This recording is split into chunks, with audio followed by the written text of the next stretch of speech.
नेपालको स्वास्थ्य क्षेत्र कति दयनीय छ भन्ने बुझ्न सरकारी अस्पतालमा मौलाएको विकृति हेरे प्रष्ट हुन्छ।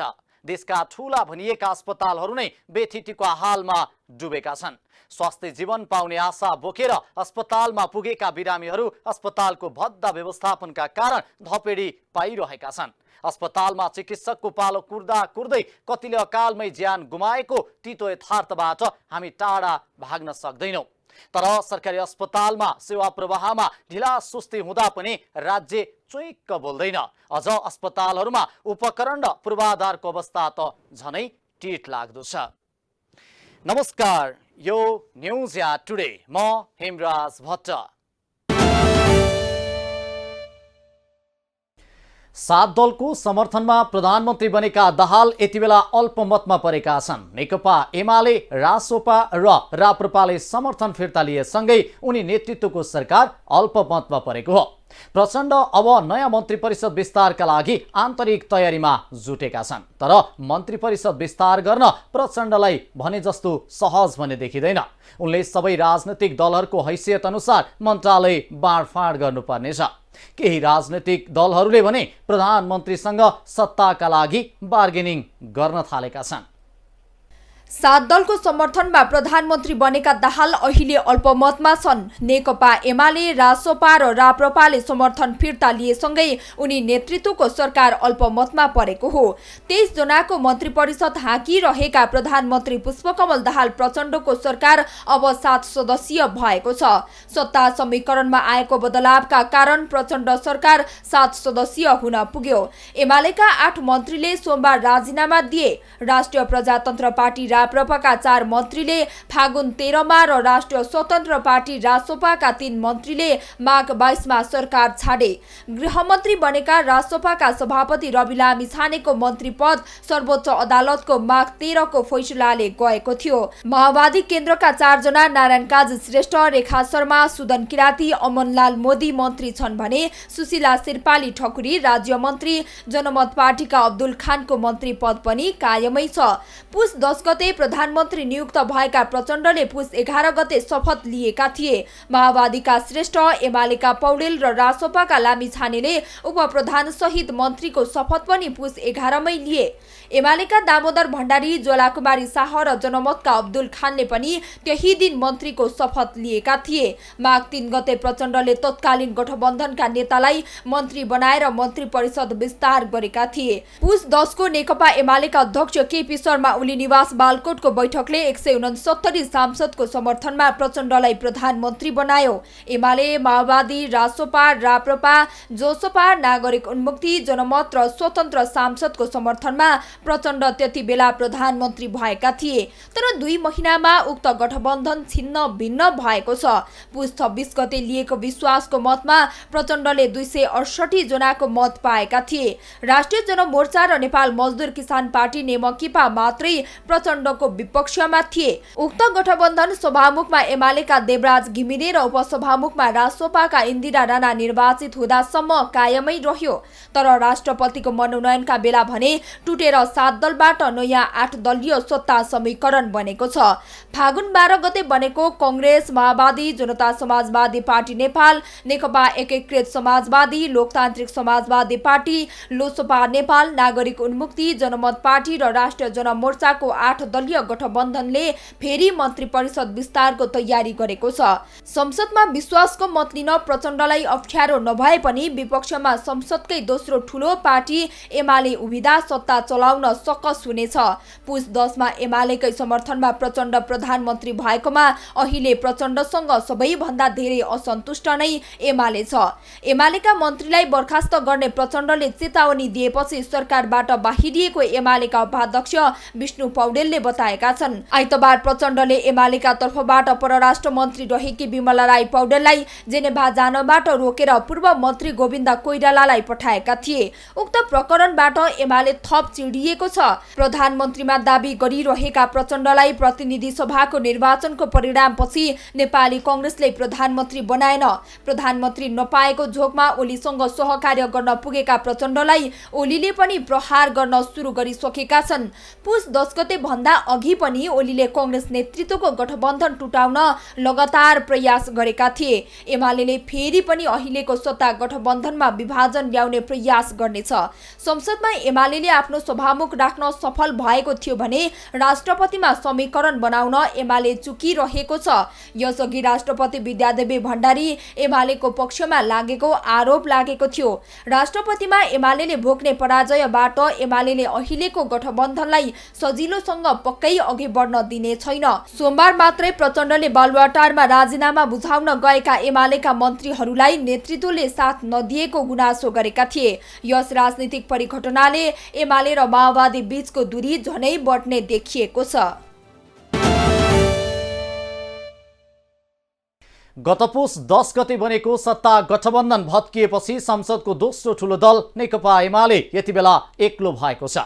एमालेकै प्रमुख भूमिकामा प्रधानमन्त्री बनेका पुष्पकमल दाहाल प्रचण्डले नयाँ समीकरण निर्माण गरेपछि एमाले एक्लिएको हो। सत्ताको प्रमुख हिस्सेदार बनेको एमाले सोमबार मात्रै सरकारलाई दिएको समर्थन फिर्ता लिँदै सरकारबाट बाहिरिएको छ। केन्द्रमा सत्ता गुमाएको नेकपा एमाले प्रदेशमा पनि सरकार गुमाउनेछ। अहिले एमाले 3वटा प्रदेश सरकारको नेतृत्व गरिरहेको छ। गठबन्धन टुटेसँगै एमाले नेतृत्वले गर्दै आएको प्रदेश सरकार पनि अब धरापमा परेका छन्। आम निर्वाचनपछि संसदको सबैभन्दा ठूलो दल बनेर पनि प्रतिपक्षमा पुगेको नेपाली कांग्रेस अन्ततः सत्ताकै बागडोर सम्हाल्न पुगेको छ। प्रधानमन्त्री पुष्पकमल दाहाल प्रचण्डलाई विश्वासको मत दिएपछि प्रमुख प्रतिपक्षी दलको मान्यता दिन नहुने माग गर्दै सर्वोच्च अदालतमा परेको रिट विचाराधीन रहेका बेला राष्ट्रपति निर्वाचनको पूर्व सन्ध्यामा भएको विकसित राजनीतिक घटनाक्रमले कांग्रेस पुनः प्रतिपक्षबाट सत्ताको बागडोर सम्हाल्ने अवस्थामा पुगेको हो। आम निर्वाचन अघिको 5 दलीय गठबन्धन सहित अन्य 3 दल मिलेर यति बेला 8 दलीय गठबन्धन बनेको छ। पहिलो चरणमा को प्रधानमन्त्री बन्ने भन्ने विषयमा कुरा नमिल्दा चुनावका बेला बनेको 5 दलीय गठबन्धन टुटेको थियो। पहिलो कार्यकाल नेपाली कांग्रेसका सभापति शेरबहादुर देउवा प्रधानमन्त्री हुने अडानमा बसेपछि माओवादी केन्द्रका अध्यक्ष प्रचण्ड बालकोट पुगेर गत पुस 10 गते एमाले सहित 7 दलको समर्थनमा प्रधानमन्त्री नियुक्त भएका थिए। तर गत पुस 26 मा प्रधानमन्त्री प्रचण्डलाई कांग्रेसले विश्वासको मत दिएपछि नयाँ परिस्थिति बनेको थियो। कांग्रेसले विश्वासको मत दिएर ढोक्सा थाप्न खोजेको र त्यसमा माछा नपर्ने एमाले अध्यक्ष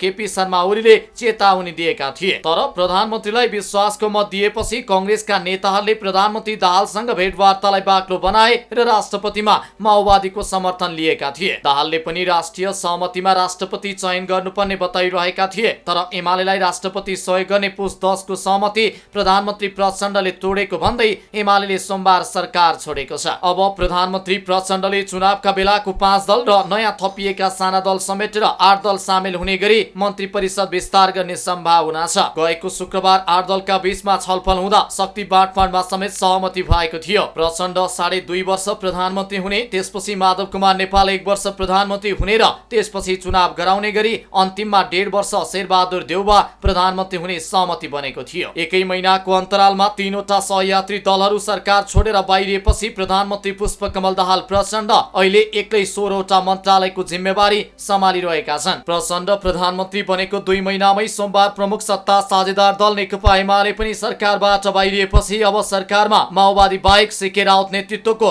जनमत पार्टी मात्रै बाँकी छ। गृह, अर्थ, परराष्ट्र, रक्षा लगायतका महत्त्वपूर्ण मानिने मन्त्रालयहरू हाल नेतृत्वविहीन रहेको अवस्थामा यिनको भागभण्डा र सरकारमा सहभागी हुने दलका बारेमा सत्ता सहयात्रीमा छलफल हुन थालेको छ। यसका लागि प्रचण्डले राष्ट्रपति निर्वाचन अघि नै संसदमा विश्वासको मत लिने र कांग्रेस लगायतका दलहरूलाई सरकारमा सहभागी गराउने बारे छलफल भइरहेको बताइएको छ। नयाँ समीकरणसँगै संसदको सबैभन्दा ठूलो दल नेपाली कांग्रेस अब कहिले र कसको नेतृत्वमा सरकारमा जान्छ भन्ने चासो बढेको छ। आगामी फागुन 25 गतेका लागि तय गरिएको राष्ट्रपति निर्वाचन अघि नै कांग्रेसलाई सरकारमा सहभागी गराउन पहल भइरहेको सरकारको नेतृत्व गरिरहेको माओवादीका नेताहरू बताउँदछन्। यता प्रतिपक्षमा रहेको कांग्रेस अब सरकारमा जानका लागि गृह कार्य अगाडि बढाइरहेको छ। सरकारमा सहभागी हुने तयारी गरिरहेको कांग्रेसले कुन मन्त्रालय लिन्छ अथवा पाउँछ भन्नेमा अहिले कुनै टुङ्गो लागेको छैन। सरकारमा सहभागी भएपछि 8 दलीय गठबन्धनमा कांग्रेसले बढीमा 9 मन्त्रालय पाउने देखिन्छ। कांग्रेस सत्तातर्फ फर्किए पनि अब कहिले सरकारमा जान्छ भन्ने विषयमा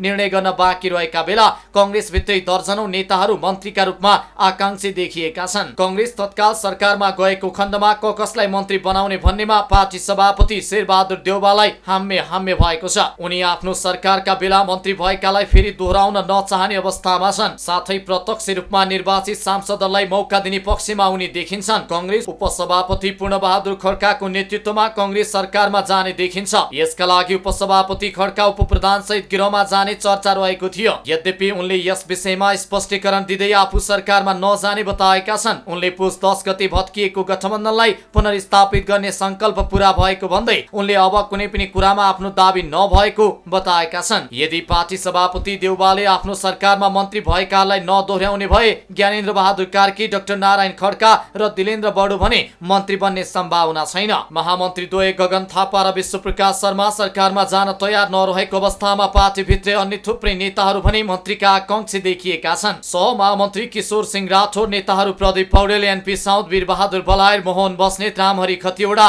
मन्त्रीका आकांक्षी हुन्। यस्तै बद्री पाण्डे, सञ्जय गौतम, झिकबहादुर लिम्बू, रामनाथ अधिकारी, सीता गुरुङको पनि मन्त्रीका रूपमा चर्चा रहेको छ। यद्यपि पार्टी कहिले सरकारमा सहभागी हुने र कसलाई कुन मन्त्रालयको जिम्मेवारी दिने भन्ने विषयमा कांग्रेसले कुनै निर्णय भने गरेको छैन। आम निर्वाचनपछि संसदको सबैभन्दा ठूलो दल बनेको नेपाली कांग्रेस सत्ताको बागडोर सम्हाल्ने अवस्थामा आइपुगेको छ। 7 दलीय गठबन्धन भत्किएर 8 दलको गठबन्धन बनेसँगै कांग्रेस सत्ताधारी दल बन्ने देखिएको हो। कांग्रेस सत्तामा जाने सम्भावना बढेपछि पार्टीभित्र मन्त्रीका आकांक्षीहरूको ताती नै लाग्न थालेको छ। प्रतिनिधि सभामा 89 सिट जितेको कांग्रेसमा 2 दर्जन भन्दा बढी सांसदहरू मन्त्रीका आकांक्षी छन्। पुस 10 गते बनेको सत्ता गठबन्धन भत्किएपछि संसदको दोस्रो ठूलो दल नेकपा एमाले एक्लिएको छ। एमालेकै प्रमुख भूमिकामा प्रधानमन्त्री बनेका पुष्पकमल दाहाल प्रचण्डले नयाँ समीकरण निर्माण गरेपछि एमाले एक्लिएको हो। माओवादी केन्द्रका अध्यक्ष प्रचण्डले कांग्रेससँगै एकीकृत समाजवादी, लोसपा, जसपा, जनमत नागरिक उन्मुक्ति र राष्ट्रिय जनमोर्चालाई जोडेर नयाँ गठबन्धन निर्माण गरेका हुन्। राष्ट्रपति निर्वाचन लक्षित समीकरणले कांग्रेसका रामचन्द्र पौडेललाई सहयोग गर्ने निर्णय समेत गरेको छ। यो सँगै एमालेसँगको तालमेल टुङ्गिएको हो। राष्ट्रपतिका लागि उम्मेदवारी दिएको एमाले प्रचण्ड सरकारबाट बाहिरिएको छ। एमाले सरकारबाट बाहिरिएसँगै प्रदेश सरकार पनि गुमाउने अवस्थामा पुगेको छ।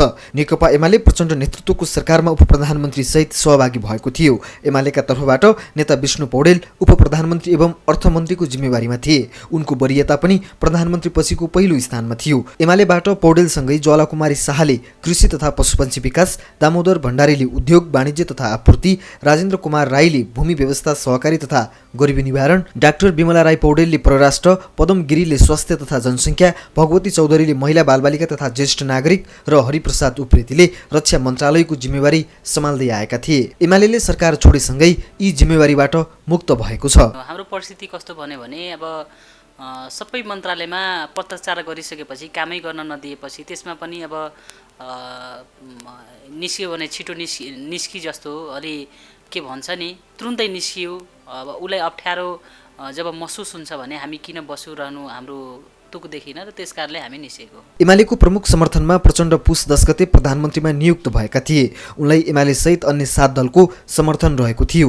राष्ट्रिय स्वतन्त्र पार्टी, राष्ट्रिय प्रजातन्त्र पार्टी, जनमत नागरिक उन्मुक्ति र जसपाले पनि समर्थन गरेका थिए। तर यो समीकरण 2 महिनामै भत्किएको छ। विशेष गरी सरकारमा सहभागी एमाले, राप्रपा र रासोपा बाहिरिएका छन्। पुस 10 गते भएको सहमति कार्यान्वयन नभएको भन्दै यी पार्टीहरू सरकारबाट बाहिरिएका हुन्। सत्तारूढ दलको प्रमुख घटकका हिसाबले सङ्घमा बढी मन्त्रालय एमाले पाएको थियो भने केही प्रदेश सरकारको नेतृत्व पनि एमालेसँग थियो। 7 प्रदेश मध्ये 4 प्रदेशको नेतृत्व एमाले पाएको थियो। प्रदेश नम्बर 1 गण्डकी, लुम्बिनी र सुदूरपश्चिम प्रदेशमा एमाले नेतृत्वको सरकार बनेको थियो। तर सुदूरपश्चिम सरकार भने विश्वासको मत नपाएपछि 1 महिनामै ढलेको थियो। सुदूरपश्चिमका पूर्व मुख्यमन्त्री राजेन्द्र सिंह रावलले 1 महिना मात्रै सरकार सञ्चालन गर्न पाए। होइन, थाहा त थियो तर अलि अब चेत खानुहुन्छ। अझ हामीले अब सहयोग गरेर सफल बनाउनुपर्छ। भोलिको दिनमा फेरि सहकार्य गर्न सकिन्छ।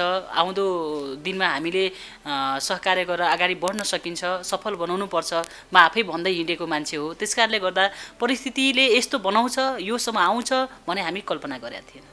हामी त यात्रा पुरा हुन्छ भन्ने सोचेका थियौँ। प्रदेश नम्बर 1 मा एमालेकै नेता हिक्मत कार्की मुख्यमन्त्री छन्। उनलाई अन्य दलले पनि समर्थन गरेका छन्। उनी पुसको अन्तिम साता मुख्यमन्त्रीमा नियुक्त भएका हुन्। गण्डकी प्रदेशमा पनि एमालेकै नेतृत्व छ। नेता खगराज अधिकारीले सरकारको नेतृत्व गरिरहेका छन्। लुम्बिनीमा एमालेका लीलागिरी मुख्यमन्त्री छन्। सुदूरपश्चिममा एमाले नेतृत्वको सरकार ढले पनि अन्य 3 प्रदेशमा भने कायमै रहेको छ। तर सङ्घीय सरकारबाट बाहिरिएको एमाले प्रदेश सरकार पनि छोड्ने आकलन गर्न थालिएको छ। यसरी प्रदेशबाट समेत एमाले बाहिरिएपछि झनै एक्लिने अवस्था सिर्जना भएको छ। प्रदेशमा 3 मुख्यमन्त्री सहित केही मन्त्रीहरूले जिम्मेवारी सम्हालेका छन्। सत्ताबाट एकाएक प्रतिपक्षको भूमिकामा पुग्न लागेको एमाले कार्यकारी पदहरू गुमाउने भएको छ। सङ्घ सरकारका मन्त्रीहरूसँगै प्रदेशका मुख्यमन्त्री र मन्त्रीहरू गुमाउने अवस्थामा एमाले पुगेको हो। पुस 10 गते बनेको प्रचण्ड नेतृत्वको सरकारले एक उच्च स्तरीय संयन्त्र पनि बनाएको थियो, जसको नेतृत्व एमाले नै गरेको थियो। एमाले अध्यक्ष केपी शर्मा ओली संयोजक रहेको समितिले सरकारले गर्ने न्यूनतम साझा कार्यक्रम पनि तयार गरेको थियो, जुन 7 दलको साझा कार्यक्रमलाई प्रधानमन्त्री प्रचण्डले संसदमा समेत प्रस्तुत गरेरै विश्वासको मत लिएका थिए। सरकारको नेतृत्व प्रचण्डले गरे पनि पावरमा एमाले अध्यक्ष ओली नै रहेको दाबीहरू सार्वजनिक पनि हुने गरेका थिए। तर यो दाबीसँगै अन्य कार्यकारी पदहरू एमालेसँग 2 महिना मात्रै रहे। प्रचण्डले एमाले लगायतका दलहरूलाई छोडेर 8 दलीय नयाँ गठबन्धन बनाएपछि एमाले पावरलेस हुन पुगेको छ। एमालेका देवराज घिमिरे प्रतिनिधि सभाका सभामुख भए पनि अन्य भूमिका भने कमजोर हुँदै गएको छ। अब एमाले सङ्घ र प्रदेशमा प्रतिपक्ष भएर बस्नुपर्ने अवस्था आएको छ। देशमा विकासको खडेरी परेको छ। मुलुक राजनीतिक विकास र समृद्धिको यात्रा छोडेर गन्तव्यहीन यात्रामा हुइकिएको छ। मुलुकमा दण्डहीनता व्याप्त छ। अपराधको तथ्याङ्क दिनानुदिन बढ्दै गएको छ। आज प्रत्येक युवाहरू देशको फोहोरी राजनीतिप्रति हैरान भएर उनीहरू आफ्नो भविष्य खोज्न विदेश धाइरहेका छन्। राजनीतिमा सुधार गर्ने भन्दै आएका नयाँ पार्टीहरू पनि पुरानै रोगबाट ग्रसित हुन थालेका छन्। मुलुकको राजनीति नै अस्थिर हुँदा देशको भविष्यमाथि अनिश्चितताको कालो बादल मडारिएको छ। हवस् त आजलाई न्युज एट टुडे यति नै। हामी सबै बिदा चाहन्छौँ। नमस्कार।